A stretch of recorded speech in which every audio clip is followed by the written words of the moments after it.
Pertanyaan Ibu, bagaimana sebagai masyarakat menyikapi kewajiban vaksin dari pemerintah? Bagaimana seharusnya sikap masyarakat? Hati sepertinya masih menolak, masih ragu begitu.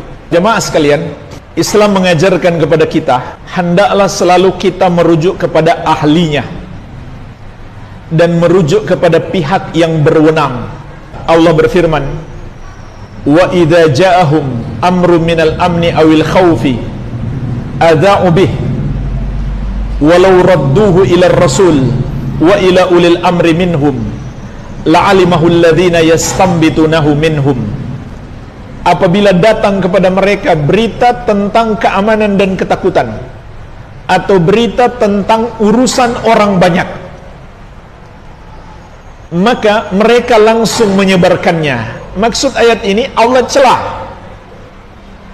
celah sikap orang-orang yang ketika berbicara tentang urusan orang banyak, semua ikut bicara, padahal dia bukan ahlinya, dia bukan pejabat yang berwenang. Seharusnya bagaimana? Kata Allah, "Walau radduhu ila rasul wa ila ulil amri minhum la'alimahu alladhina yastambitunahu minhum."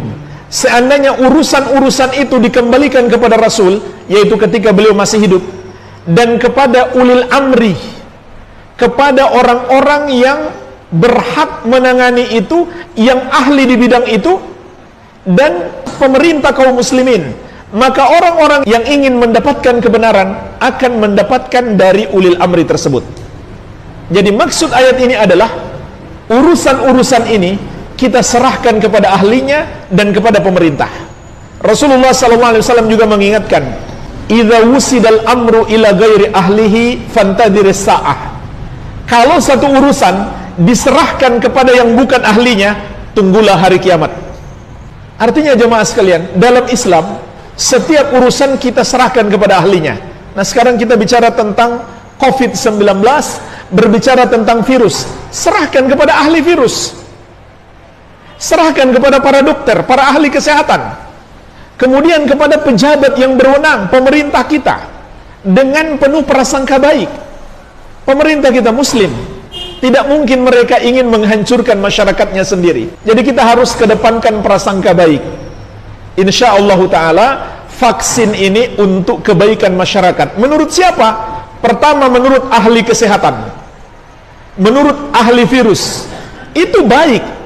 Yang kedua, menurut pemerintah. Yang ketiga, menurut para ulama Islam. Ulama-ulama Islam di tingkat dunia maupun di tingkat negara kita, semuanya berfatwa menganjurkan masyarakat untuk melakukan vaksin. MUI sudah ada fatwa resmi. Ulama dunia yang berkedudukan di Makkah dan Madinah ataupun di Mesir dan yang lainnya, semuanya juga menasihatkan masyarakat untuk melakukan vaksin dan mengikuti protokol kesehatan. Bahkan sekarang ada aturan kita nggak bisa melakukan haji dan umroh tanpa divaksin. Ini luar biasa, rugi besar kita. Nggak diterima di Arab Saudi kalau kita nggak mau divaksin. Jadi dalam hal ini hendaklah kita ikut divaksin dan tawakal kepada Allah Subhanahu wa Ta'ala. Vaksin itu hanya sebab. Kalau Allah menghendaki kena. Tapi Allah suruh juga berusaha, kan? Namun kalau Allah kehendaki kena. Jadi tetap kita berusaha, tapi hati kita jangan bergantung kepadanya. Bergantunglah hanya kepada Allah. Sama dengan kita sakit pergi ke dokter. Itu hanya sebab. Dokter nggak bisa menyembuhkan kita. Dokter hanya sebab. Maka jangan hati kita bergantung kepada dokter, bergantunglah hanya kepada Allah. Kalau Allah kehendaki sembuh, kalau belum. Dan Allah berjanji, "Wa may yatawakkal 'alallahi fahuwa hasbuh." Barang siapa bertawakal kepada Allah, cukuplah Allah sebagai penolong.